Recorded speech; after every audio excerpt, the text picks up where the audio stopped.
दोस्तों शुरू करते हैं आज का वीडियो। जो पहला क्वेश्चन आप देख रहे हैं, the name of Russian research vessel watch. रूसी अनुसंधान जहाज का क्या नाम है? तो ऑप्शन सी है वो इसका सही आंसर हो जाएगा, एकेडमिक सोकोल्स्की। उसके बाद में जो सेकंड क्वेश्चन है, the author travelled to Antarctica on a Russian research vessel. Author जो होती है तिशानी दोषी, उसने अंटार्कटिका की यात्रा कब की और कौन से जहाज पे? रशियन रिसर्च वेसल पे। तो ऑप्शन 1988 है, 1989 है, 1990 है और 2000 है। तो इनमें से कोई इसका सही आंसर नहीं है। सही आंसर जो है कि वो गई थी वहाँ पे 25 दिसंबर 2005 को। और कब तक वहाँ पे रुकती है? 10 जनवरी 2006। लगभग 2 सप्ताह वो वहाँ पे ठहरती हैं। तो इनमें से कोई भी इसका सही आंसर नहीं है। वापस सुन लीजिए, 25 दिसंबर 2005 से 10 जनवरी 2006 तक, यानी लगभग 2 सप्ताह तक वहाँ पे रुकती हैं। उसके बाद में जो क्वेश्चन है, burning of fossil fuels releases. जीवाश्म ईंधन को जब हम जलाते हैं तो उनसे क्या मुक्त होता है, क्या रिलीज होती है? तो वो है CO2 यानी कार्बन डाइऑक्साइड। तो ऑप्शन बी इसका सही आंसर हो जाएगा। उसके बाद में following gas causes global warming. कौन सी गैस है जो ग्लोबल वार्मिंग के लिए उत्तरदायी है?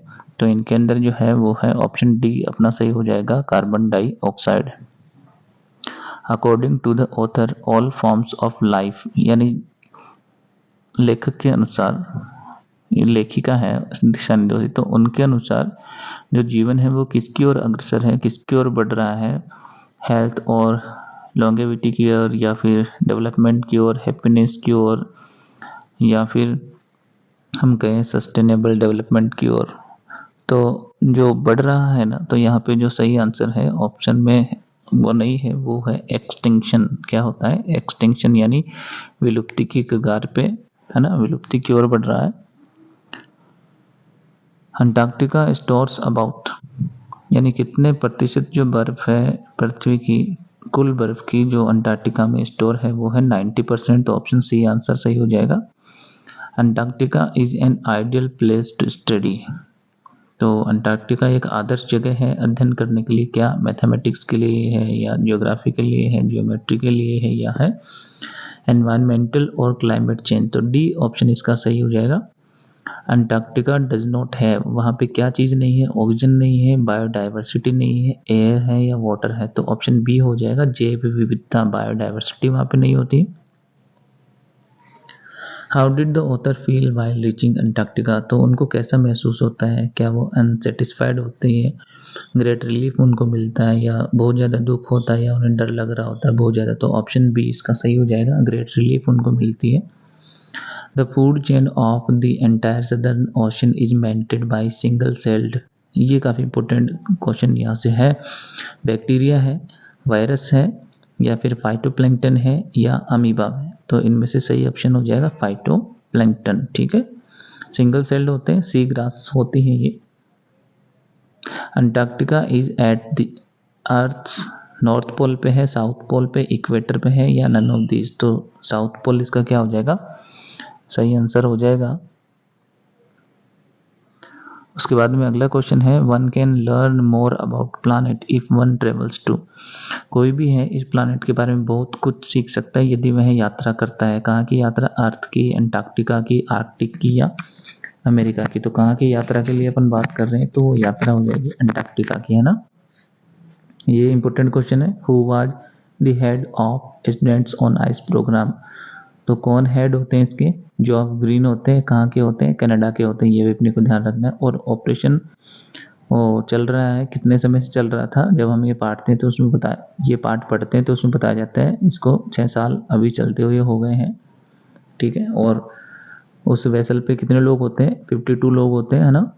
और लेखिका की जो यात्रा स्टार्ट होती है मद्रास से स्टार्ट होती है।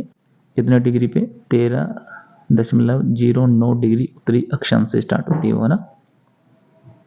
और बात करते हैं कि जब वो लास्ट में जाते हैं वहाँ पे गोटेक्स पे वो उतरते हैं, तो 65.55 डिग्री, अपने को आंसर याद करना है वहाँ पे ना।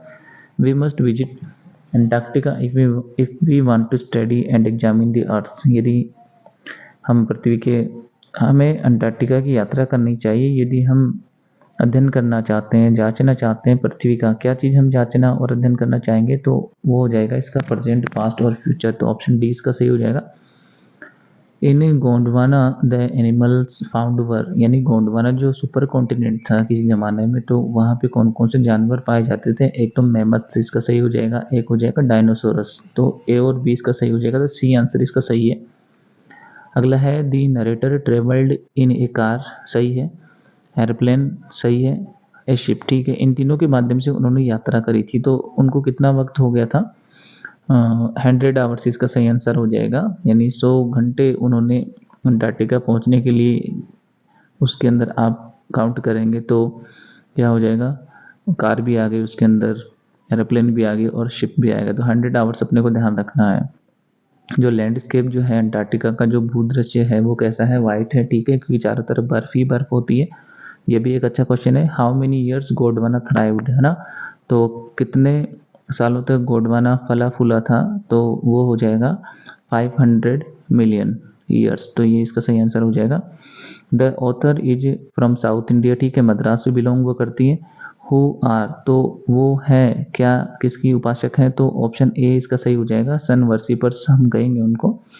Gondwana included largest was the size of, अच्छा ये यहाँ पे थोड़ा सा सही नहीं है, Gondwana included largest size of, तो यहाँ पे हम बात करेंगे जो आइसबर्ग है ना, तो यहाँ पे थोड़ा सा मिसप्रिंट हो गया इसके अंदर, कि जो आइसबर्ग है जो रिकॉर्ड किया गया था, यहाँ पे गोंडवाना की जगह आइसबर्ग होगा, तो the iceberg recorded largest was the size of, तो कितना बड़ा जो था वो आइसबर्ग रिकॉर्ड किया गया था, तो वो होता है बेल्जियम देश, है ना। तो गोंडवाना की जगह आइसबर्ग अपने को ध्यान रखना है, बेल्जियम अपने को ध्यान रखना है। फिर the narrator started her journey from, Madras से उन्होंने अपनी यात्रा स्टार्ट करी होती है।